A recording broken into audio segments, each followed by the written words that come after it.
சட்டம். நீங்க உங்க குடும்பத்தில் கணவனோ இல்ல கணவனை சார்ந்தவர்களோ உச்சக்கட்டமா உங்களை கொடுமைப்படுத்துவாங்க இல்லைங்களா?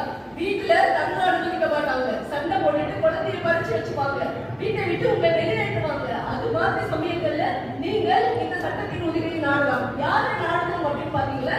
நீங்க உங்களுடைய ஏரியாவில் இருக்கக்கூடிய காவல் நிலையத்தில் புகார் கொடுக்கலாம். நீங்க நினைக்கலாம் வீட்டுல இருக்கிற பிரச்சனைகளா காவல் நிலையம் போனா அதன் பிறகு அந்த மனிதனோட சேர்ந்து வாழணும். அப்படி இருக்கும் பொழுது ஒரு புகாரை எப்படி கொடுக்கிறது நீங்க நினைக்கலாம்.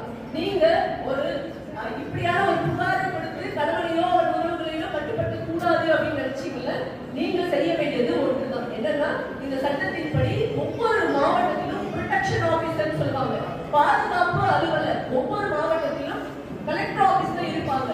நீங்க பிரச்சனை அப்படிங்கிறது உங்களுக்கு மட்டும் இல்லைங்க, நீங்க ஒவ்வொருத்தரும் சாதனை பெண்மணிகள் உங்களை நிறைய பேர் நாடி வருவாங்க.